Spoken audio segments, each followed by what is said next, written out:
매번 받던 성적 받을 거야 또? 우리는 지문을 사실 이해할 필요가 없어. 풀어놓고 생각을 안 하면 바뀌는 게 없어. 생각 좀 하고 사실한 얘기지. 추론 문제가 많이 나올 가능성이 크다. 정리를 해야 구조가 보인다.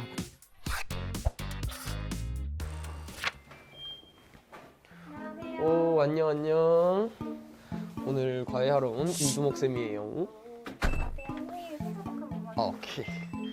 되게 철저하구나, 너네 집은. 선생님 반갑습니다. 아, 반가워요. 근데 저번 주에 수업하기로 했는데 왜 미루셨죠, 언니? 지난주 2021년 마지막 주였잖아요. 그래서 네. 또 이제 제가 새로운 마음가짐을 다질 시간이 필요했죠. 새로운 마음가짐이면 뭐해? 성적이 새롭지가 않잖아. 매번 받던 성적 받을 거야 또? 오늘 선생님이 그럼 어떻게 하는지 알려주시면 되지 않을까요? 알려만 주면 돼? 해야지. 알려주면 뭐하니? 지금 가르치는 선생님이 몇이야? 내가 다 알고 있어. 선생님 가입하니 줘봐, 수임아. 선생님 간식 드실래요? 간식은 네. 이따가 수업 끝나고 먹을게, 쌤은. 근데 제가 지금 배고파가지고. 내 수업 시간에 뭘 먹는다고? 근데 나를 햄스터라고 생각하는 걸까? 이건 뭐지? 아니 선생님 이제 좀 체육교육과 하시라고 들어가지고 어. 운동 좋아하실 것 같아서 어. 이제 근손실 방지용 프로틴 음료랑. 대흉근이 웅장해지네. 고맙다, 수임아. 선생님 그러면 과외는 많이 해보신 거예요? 과외 한 20명 정도 해봤지? 20명이요? 많이 해보셨네요? 많이 했지. 쌤 4수 때부터 시작했으니까. 선생님 그럼 뭐를 가르쳤었어요? 국어만. 온리 국어만. 그러면 가르친 학생분들은 성적이 올랐나요? 안 오른 친구는 거의 없지. 드라마틱하게 오른 친구들이 많았지. 그럼 저도 그렇게 드라마틱하게 올려주실 수 있나요? 그럼 성적이 어떻게 되지, 수임이는? 저는 항상 한 3, 4등급 정도 나오는 것 같아요. 그냥 쭉 3, 4등급인 게 문제죠. 딱 보아하니까 전형적인 3, 4등급이라는 것 같아. 그러면은 뭘 틀리냐? 대부분 이제 화작에서 한두 개. 그러고 문학은 뭐 대충 풀어보니까 맞아. 맞는데 거기서 한두 개. 그러고 대부분 비문학을 틀리지. 근데 3, 4등급의 특징. 글 읽는 시간이 모자라. 모자라서 마지막 지문을 날려. 그리고 어려운 고난도 문제, 보기 문제 몇 개 틀리면 이제 3, 4야. 어떻게 하셨어요? 뻔하지. 너 같은 애들 한둘이니. 수임 씨는 나름 공부를 열심히 하고 있다고 생각을 하시죠? 당연하죠. 저 문제도 많이 풀고 지문도 진짜 많이 읽고요. 문제를 많이 푼다고 해서 그냥 공부를 하고 있는 게 아니야, 우리가. 왜냐?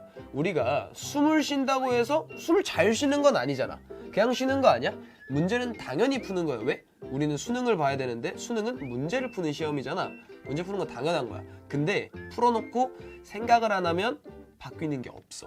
넌 채점하는 기계야, 그냥. 앞으로 어떻게 공부해야 되는지 잘못된 방향을 좀 이렇게 쌤이 쳐서 다시 원래 상태로 똑바른 자리로 가게 해줄 거예요. 그러면 잘못된 방향이라고 하셨잖아요. 음흠. 그게 무슨 말이에요? 방향을 잘 못 잡았다는 게? 글 읽는 건 좀 어때? 좋아해? 글 당연히 읽는 거 별로 안 좋아하죠.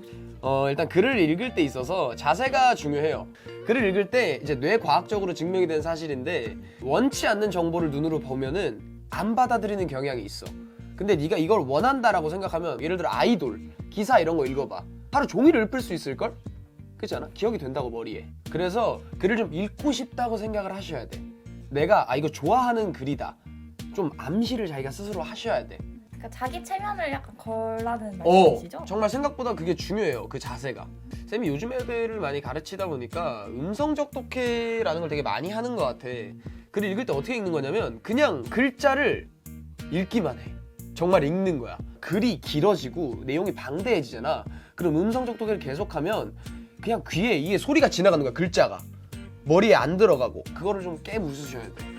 제가 능동적으로 읽어야 된다는 거예요. 그치? 그러니까 쉽게 말해서 생각 좀 하고 사시라는 얘기지. 혹시 한자 요즘에도 학교에서 따게 하나? 한자요? 학교에서 어. 따게 하진 않는데 저 어렸을 때 시험을 봐가지고 한 7급까지 땄거든요. 오, 7급. 근데 한자 갑자기 왜요? 우리가 아셔야 되는 게 있어요. 대한민국 말의 70%가 뭘로 이루어져 있는지 아니? 혹시 한자? 네, 한자예요. 거의 모든 말들이 사실 한자로 이루어져 있는데 그럼 우리가 한자를 많이 알수록 당연히 이득이 있겠지. 내가 모르는 단어가 나왔을 때 알 수 있는 방편이 되는 거야, 어떻게 보면은. 그러면 그 한자가 이제 고전 문학에서 많이 쓰이잖아요. 그렇지. 그럼 고전 그런 데 쓰이는 한자들이 좀 정해져 있나요? 어느 정도 정해져 있어. 사실 고전 한자라기보다는 고전적으로 나오는 어휘가 있지. 고전 어휘를 좀 많이 외워두시고 사자성어, 기본적인 고사 정도는 외워주셔야지. 그러면 제일 문제인 게 사실 수임씨 비문학이잖아요? 네. 비문학 공부는 어떻게 하고 계세요? 저는 지문을 읽죠. 지문을 읽으면서 음흠, 뭐 그러나 그런데 이런 전환어 있잖아요. 음흠. 그런 거 이제 표시를 하고 음흠. 다 읽고 난 다음에 구조도 문단별로 어떤 관계가 있는지 그런 거 다 그려보고 시간이 부족하니 안 하니? 부족해요 항상. 구조도를 왜 그리세요? 왜 그렇게 그리라고 하던데요 다들? 그렇게 아니. 이해하는 게 쉽다고. 나. 구조도는 하나의 수단이야. 우리가 공부를 할 때 구조도를 그리는 건 괜찮은데 일반적으로 문제를 풀 때는 문제 풀기 위한 공부를 해야지. 너네가 수능장에 가서 그거를 구조를 파악하고 앉았을 수 있을 것 같아? 그러면 구조 파악을 안 하고 지문 분석을 어떻게 해요? 지문 분석을 하지 마셔야지. 문제 풀 땐 지문 분석을 하는 게 아니에요. 자, 문제를 풀 때는 기본적으로 문제만 풀어. 문제에서 물어보는 걸 찾아내려고 해야지 네가 구조 파악해서 뭐 할 건데. 그러니까 사실상 우리는 문제를 풀기 위한 정보만 정리되면 돼. 그러면 실제 문제 풀 때는 그럼 구조보다 내용에 집중하라는 말씀이시죠? 그럼요. 구조는 사실 뼈대잖아. 필요가 없어. 그러면 선생님은 실제로 아하. 그 비문학 문제를 어떻게 푸셨어요? 그런 루틴 같은 게 있나요? 쌤이 이제 19학년도 3월 이제 곧 보게 될 거잖아. 그래서 3월 거를 한번 가져와 봤어. 그거 이 거예요, 이거는. 한번 보자고. 네. 들어가서 글을 읽기 시작할 거예요. 우리는 소비를 할 때 벌어들인 소득 전부를 지출하지 않고 일부러 저축하기도 하고 대출 받아가면서 소득보다 많이 지출하기도 한다. 필요 없는 얘기지. 날려. 우리가 하고자 하는 얘기를 위해서 밑밥 가는 거잖아. 예를 들어 적금에 가입해 사실 여기도 쓸모가 없는 거예요. 근데 앞으로 뭔 얘기할 거야? 뒤에 어려운 얘기 나오면 네가 못 알아들으니 쉽게 설명해 줄게 하는 부위가 여기예요. 대부분 가장 중요한 건 첫 문장 아니면 이 문단의 끝 문장에서 나와요. 따라서 화살표 하시고 여기서 이렇게 의식이 이어진다는 얘기야. 내용이 저축과 대출 등의 금융행위와 그것의 수익과 비용을 결정하는 것은 하는 이자율은 소비계획을 결정하는 데 중요한 요소이다. 마침 딱 중요한 요소라고 찝어줬네? 그럼 우리가 뭘 생각해야 될까? 이 글에서 지금 저축, 대출, 수익, 비용 이런 거 하는 이자율 얘기를 하겠구나. 바로 나오죠. 여기 두 번째 문단 시작부터 이자율. 그리고 나오는 문장이 뭐야? 이자율이 소비에 미치는 영향을 분석하기 위해 다음과 같은 이기간 소비 모형을 가정한다. 그죠? 그럼 무슨 얘기 할 거란 얘기야? 이자율이 소비에 미치는 영향. 그럼 이 문단 내용 정리 끝났네? 그죠? 이때 1기 소비 지출액과 2기 소비 지출액의 합은 K가 얻는 전 기간에 걸쳐 벌어들일 총소득을 넘어설 수 없다. 즉 뭐야? M1 플러스 M2는 총소득 못 넘어선다. 이렇게 가는 거야. 줄글 필요 없죠 이러면? 근데 시각화는 확실하게 됐지. 정리 한번 하고 기억 한번 하고 나중에 왔을 때 찾기 쉽고 여기 있으니까. 또한 플러스 또한 소비 지출액이 증가할수록 효용은 증가. 이렇게 적어주자. 변수들이 변하는 거는 화살표로 표시를 해줍시다. K는 한 시기의 소비 지출액만 지나치게 많은 것보다 각 시기의 소비 지출액이 균등한 것을 선호한다. 오케이. 균등. 뭔진 몰라도 얘는 균등 선호야. 됐죠? 네. 지금 여기서 가져갈 수 있는 정보 다 됐네? 사실 봐. 지금 우리가 이 글을 내용을 이해하는데 쓰여진 텍스트의 양을 보세요. 표시 사실 얼마 없어. 사실 요 정도 정보만 가지고도 문제 다 풀 수 있어. 왜?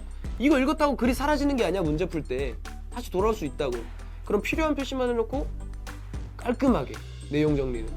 자, 그래서 글 읽는 거 한번 보셨잖아. 너 그럼 이제 구조독해는 뭐고 김두목의 방식은 뭐가 다른가? 라고 물어볼 수 있어. 근데 구조독해는 너가 아까 말했다시피 구조도를 일단 자꾸 그리려고 해. 근데 구조독해를 하지 말라고 하는 이유는 애들이 구조독해를 한다고 하면 구조에 자꾸 집착을 해. 구조도만 그려. 내용 정리도 안 되는데 구조만 그린단 말이야. 근데 내용 정리를 사실 다 해놓으면 그게 구조야. 사실 우리는 그게 도착점인데 그게 방법이라고 생각하는 거야. 정리 다 해놓으면 네가 이해해.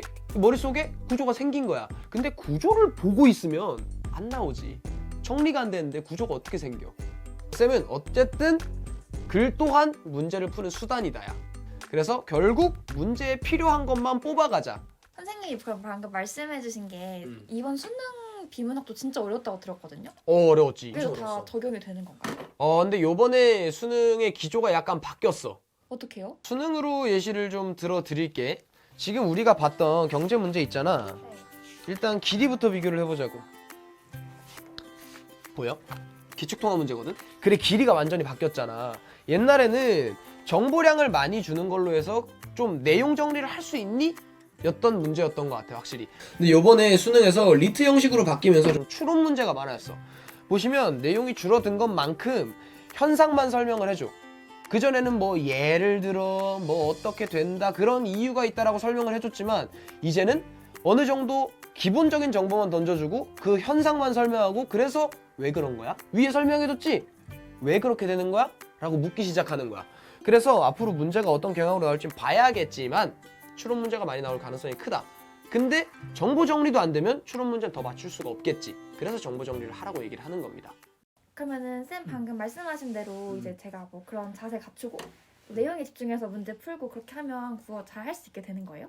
물론 실력이 오르기는 하겠지. 근데 이제 우리가 1등급 그리고 최상위권을 노린다라고 하면 어느 정도의 잔머리가 필요해요. 잔머리가 국어 푸는데 필요해요? 그렇죠. 평가원을 네 손바닥 위에 올려놓을 수 있는 그런 잔머리들이 있어요. 뭔데요? 그러니까 대단한 건 아니야 사실. 근데 문제가 나오는 방식들을 어느 정도 이해하자라는 거지. 첫 번째, 수치는 기본적으로 역전이 된다. 무슨 말이냐? 예를 들어서 뭐 학력이 올라가면 부력이 내려간다가 기본 서술이야. 근데 선지에서는 어떻게 돼? 학력이 올라가면 부력도 역시 함께 상승한다. 뭐 이런 식으로 내거나 아니면 그 역전되는 수치가 숫자일 수도 있죠. 기본적인 경제에서나. 그런 식으로 반대로 내. 쌤이 정보량이 많아지는 지문들을 보면서 순차적으로 영향을 주는 변수들이 있어. 통화량, 환율, 뭐 금리, 국가정세 이런 식으로 순서가 있잖아. 근데 오히려 그 반대로 영향을 미치기도 해서 1, 2, 3, 4의 변수가 순서대로 존재한다면 우리가 문제를 1, 2, 3, 4로 내진 않아 사실. 1번이 되면 2번이 된다. 너무 쉽잖아 사실 그거는. 그러면 어떻게 되냐? 3번이 나온 이유는 무엇인가? 1번이 이렇게 돼서가 맞는가? 를 묻는 게 이제 어느 정도 중난이도. 근데 거기서 좀 더 올라간다? 그러면 3번이 이렇게 된 이유가 1번이 이렇게 된 게 맞는가를 묻는데 수치가 역전. 이런 식으로 나온다는 거야. 그래서 쌤이 아까 모의고사 문제 풀이를 해주면서 지문 풀이 해주면서 계속 화살표 많이 썼잖아. 변수 나올 때. 그런 정보들을 잘 정리해 주셔야 돼. 근데 이야기 듣고 보니까 선생님 진짜 세상 대단하시네요. 내가 대단한 사람인가? 너네를 대단하게 만들어야지. 대단하게 만들어 드릴게. 나는 비루해도 네 성적은 대단하게 만들어 드릴게. 따라오시라고. 그건 제가 이제 엄마랑 얘기를 해보고 또 연락을 드려야죠. 아니 엄마랑 얘기하는 게 아니라 네 내면의 그 불성실함과 좀 대화를 해야지. 아 저도 수임아. 아까 선생님이 저한테 생각하라고 하셨잖아요. 그래서 응. 그 생각을 좀 많이 해보고 또 연락을 드릴게요. 알겠어. 다음 주에도 불러주셔야 됩니다. 네? 1등급 만들어 준다고. 선생님 오늘 고생 많으셨습니다. 어냐 고생했다. 네, 얼른 가세요. 네 알겠습니다. 보내버리네요. 선생님 오늘 고생 많으셨어요. 고맙다. 맛있게 먹을게. 근합성 열심히 해볼게. 오늘 말한 거 꼭 기억해라. 복습해라 진짜 제발. 우리 띵킹하고 살자 수임아. 다음에 보자. 바이.